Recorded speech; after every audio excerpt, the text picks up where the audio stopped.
सास बहू का झगड़ा। अनामिका की सास पुष्पा अपनी बहू को कुछ खास पसंद नहीं करती थी और इसीलिए दोनों सास बहू में आए दिन झगड़ा होता रहता था। सास बहू के झगड़े के चक्कर में अनामिका के पति मोहित की जिंदगी मुश्किल में पड़ गई थी। बेचारा बार बार माँ और बीवी के झगड़े को सुलझाता ही रहता था, लेकिन दोनों समझने का नाम नहीं लेती थी। वैसे तो सब कुछ ठीक ठाक चल रहा था, लेकिन एक दिन अनामिका और पुष्पा के अंदर जोरदार झगड़ा हुआ और बात कुछ इस तरह थी। बहू, मैंने तुम्हें कल अपनी एक साड़ी धोने के लिए दी थी। हाँ मम्मी जी, वो साड़ी धोकर मैंने आपकी अलमारी में रख दी है। उसी की बात कर रही हूँ मैं। जरा देख तो, इस साड़ी को देखकर किसी भी तरह से लगता है ये धुली हुई है। अरे मम्मी जी, मैंने आपकी साड़ी वॉशिंग मशीन में अच्छे से धोकर सुखाकर आपकी अलमारी में तह बनाकर रखी थी। आपके तो नखरे खत्म ही नहीं होते। अरे कैसी बात कर रही है मुझसे? मेरे नखरे? अरे मोहित, जरा ये देख तो, ये साड़ी धुली हुई लग रही है क्या? अरे मम्मी, जब अनामिका कह रही है कि उसने साड़ी धोई थी तो मान लो ना।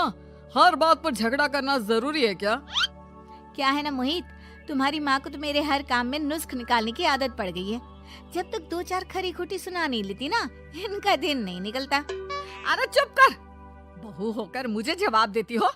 एक तो गंदे कपड़े उठाकर अलमारी में रख दिए, ऊपर से कैंची की तरह कचर कचर बोली जा रही हो। अरे मम्मी जी, आपको समझ में नहीं आता क्या? मैंने साड़ी धो कर रखी थी। तो फिर इतनी गंदी क्यों लग रही है? अब मुझे क्या पता मम्मी जी, आप इस पर इस तरह तेल और घी की चिकनाई के दाग लगाकर लाएंगी तो ये मेरी जिम्मेदारी थोड़ी ना है। अरे तो हाथ से धोना चाहिए था ना।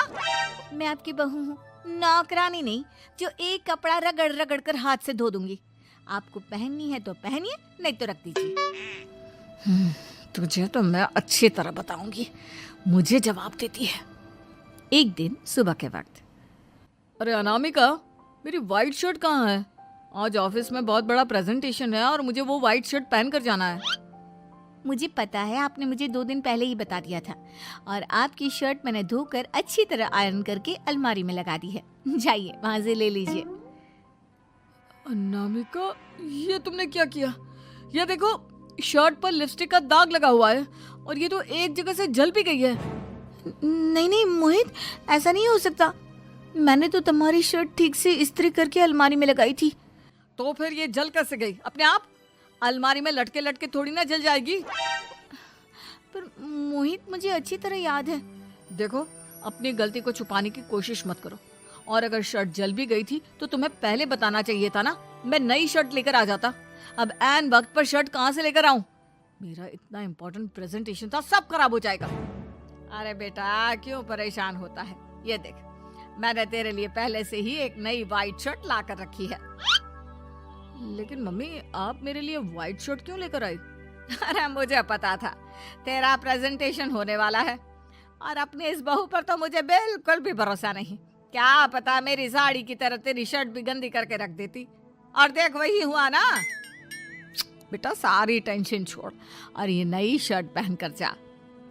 थैंक यू मम्मी, आज तो आपने बचा लिया मुझे। कुछ दिनों के बाद, अरे अनामिका, जानती हो, ऑफिस में मेरा जो दोस्त है ना अमर, आज उसका बर्थडे है और उसे तुम्हारे हाथ का चॉकलेट केक बहुत पसंद है। थोड़ा सा बनाकर टिफिन में रख दो ना प्लीज। हाँ हाँ, क्यों नहीं। मैं बहुत अच्छा केक बनाकर आपके दोस्त के लिए रख दूंगी। तुम्हारे हाथ का खाना खाकर तो वैसे ही मेरे ऑफिस के सारे लोग इतनी तारीफ करते हैं, क्या बताऊं। प्लीज एक अच्छा सा केक और बना दो, मेरी तो ऑफिस में शान बढ़ जाएगी। अनामिका केक बनाने के लिए रख देती है। पुष्पा चुपचाप जाकर उस पे ढेर सारा नमक डाल देती है। देख अमर, तेरी भाभी ने तेरे लिए चॉकलेट केक बनाकर भेजा है, तुझे बहुत पसंद है ना? यार, तू बहुत किस्मत वाला है। भाभी इतना अच्छा खाना बनाती है और साथ में केक भी। वैसे भाभी को थैंक यू बोलना। थैंक यू बाद में, पहले तो ये केक खा कर देख। बहुत मेहनत से बनाया है अनामिका ने। अरे यार, इस केक में तो बहुत सारा नमक है। लगता है भाभी ने शक्कर की जगह खूब सारा नमक डाल दिया है। अरे मोहित, तू तो अपनी बीवी की कुकिंग की बहुत तारीफ करता फिरता है। जरा पूछना अपनी बीवी से, केक में नमक कब से डलने लग गया। क्या यार, तुझे भी मेरा ही जन्मदिन मिला था बिगाड़ने के लिए? केक नहीं लाना था तो मत लाता, कम से कम मुझे इस तरह नमक वाला केक तो नहीं खिलाता। अरे नहीं यार, अनामिका ऐसा नहीं कर सकती, जरूर कुछ गड़बड़ हुई होगी। घर जाने के बाद अनामिका, अगर तुम्हारा केक बनाने का मन नहीं था तो ना बनाती, लेकिन मेरी बेइज्जती करवाने की क्या जरूरत थी? अरे आपकी बेइज्जती, ये आप क्या कह रहे हैं? मैंने तो सुबह आपको इतने अच्छे तरीके से केक बना कर दिया था। हाँ, लेकिन उसमें इतना सारा नमक डाल दिया था कि आज ऑफिस में मेरा अच्छा खासा मजाक बना है। मेरे सारे दोस्त हंस रहे थे मुझ पर। अरे बेटा, मैंने तो तुझे पहले ही समझाने की कोशिश की थी। एक नंबर की गैर जिम्मेदार है ये लड़की, कोई काम ठीक से नहीं करती। उस दिन भी गंदी साड़ी रख दी थी मेरी अलमारी में और झूठ बोल रही थी। कुछ दिनों के बाद अनामिका देखो, मैंने अपना लैपटॉप चार्जिंग पर लगाया है, उसे अच्छी तरह चार्ज होने देना। मेरी एक अर्जेंट मीटिंग है, प्लीज बीच में से हटाना मत। हाँ हाँ ठीक है, मैं नहीं हटाऊंगी। पुष्पा चुपचाप से जाकर चार्जिंग का बटन बंद कर देती है। थोड़ी देर बाद अरे ये लैपटॉप चार्ज क्यों नहीं हुआ? और ये बटन किसने ऑफ कर दिया? अनामिका इधर आओ। क्या हुआ? क्यों चिल्ला रहे इतना? अनामिका, मैंने तुमसे कहा था ना, मेरा लैपटॉप चार्जिंग पर लगा हुआ है, मेरी अर्जेंट मीटिंग है। तुमने इसका स्विच ऑफ क्यों कर दिया? अरे मैंने ऐसा कुछ नहीं किया, मैं क्यों स्विच ऑफ करूंगी? कुछ दिनों से देख रहा हूँ अनामिका, तुम मेरा हर काम बिगाड़ देती हो। देखो, ये अच्छी आदत नहीं। कम से कम तुम्हें इस बात का तो ध्यान रखना चाहिए था कि मेरी कितनी इंपॉर्टेंट मीटिंग थी। अब क्या करूंगा मैं? आई एम सॉरी मोहित, लेकिन सच में मैंने जानबूझकर कुछ नहीं किया। अगर जानबूझकर नहीं किया तो क्या सब कुछ अपने आप हो जाता है? कभी मेरी शर्ट जल जाती है, कभी केक में नमक डल जाता है। आप मेरी बात क्यों नहीं सुनते? मैंने जानबूझकर कुछ नहीं किया। फिर से वही बात। अरे कितनी बार तुम्हें समझा चुका हूँ, इस तरह मेरा काम बार बार मत बिगाड़ा करो। तुम जानती हो मुझे कितनी प्रॉब्लम होती है। ऑफिस में तो पहले ही बेइज्जती करा चुकी हो, और अब ये मीटिंग, ये भी मेरे हाथ से निकल गई। अनामिका की समझ में कुछ नहीं आता कि आखिर उसके साथ ये सब क्या हो रहा था और क्यों हो रहा था। फिर कुछ दिनों के बाद मोहित अपने ऑफिस से कुछ फाइल लेकर घर आता है। अनामिका, ये कुछ फाइलें हैं, इन्हें संभाल कर रख दो। और प्लीज इस बार ध्यान से, कोई गड़बड़ी नहीं होनी चाहिए। नहीं मोहित, कोई गड़बड़ी नहीं होगी। मैं सारी फाइल्स अलमारी में लॉक करके रखूंगी और चाबी अपने पास रखूंगी। अनामिका, जरा अलमारी की चाबी तो देना। क्यों मम्मी जी, आपको क्या काम है? उसमें मोहित की जरूरी फाइल रखी है और मैं नहीं चाहती कि इस बार कोई भी गड़बड़ हो। पता नहीं कुछ दिनों से हर काम खराब हो जाता है। अरे मुझे उसमें से पैसे निकालने हैं और उसके बाद ले लेना अपनी चाबी। मैं खा नहीं जाऊंगी तुम्हारे पति की फाइल।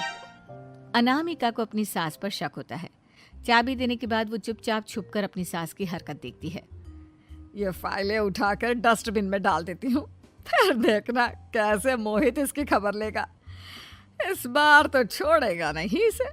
वैसे भी पहले मैंने जो कुछ भी किया है उसकी वजह से अच्छी खासी डांट पड़ी है, मजा आ जाएगा। अच्छा तो ये बात है, सारा काम मम्मी जी बिगाड़ देती हैं, वो भी इसलिए क्योंकि मेरा उनसे झगड़ा हो गया है। सास के जाने के बाद अनामिका मोहित को बुलाकर लाती है। क्या हुआ अनामिका, क्या दिखाना है? ये देखिए, आपकी फाइल डस्टबिन में पड़ी हुई है। इसीलिए तो कहा था संभाल कर रखना, और तुमने उठाकर ये फाइल डस्टबिन में डाल दी। मैंने नहीं, तुम्हारी मम्मी ने डाली है, मुझसे बदला लेने के लिए, ताकि तुम मुझे डांटो। और अगर मैंने डाली होती तो मैं तुम्हें दिखाने के लिए बुलाकर तो नहीं लाती ना। सही कह रही हो, मैं अभी मम्मी से जाकर बात करता हूँ। थोड़ी देर बाद, मम्मी सच सच बताइए, मेरी फाइल अलमारी में से निकाल कर डस्टबिन में आपने डाली थी ना? अरे अपनी माँ पर इल्जाम लगाता है, शर्म नहीं आती तुझे? मैं इल्जाम नहीं लगा रहा हूँ मम्मी, जो सच है वही पूछ रहा हूँ। आप जल्दी से बताइए आपने ऐसा क्यों किया? अरे तो क्या करती, तेरी बीवी मुझसे झगड़ा करती है, उल्टे सीधे जवाब देती है, मुझे उससे बदला लेना था। अरे मम्मी, लेकिन आप दोनों के झगड़े के चक्कर में मेरा कितना नुकसान हुआ है, ये कभी सोचा आपने? मम्मी जी, अगर आपका बदला पूरा हो गया हो तो आइंदा ऐसी कोई हरकत मत करना, क्योंकि अब आपकी सच्चाई हमारे सामने आ चुकी है। यह तो वक्त ही बताएगा मैं क्या करूंगी और क्या नहीं। मम्मी जी, कहा ना आप ऐसा कुछ नहीं करेंगी। अरे मेरी जो मर्जी आएगी वो मैं करूंगी। मेरा सर घूम रहा है। सास बहू के झगड़े में मेरी जिंदगी का तो कचरा हो गया है, कचरा।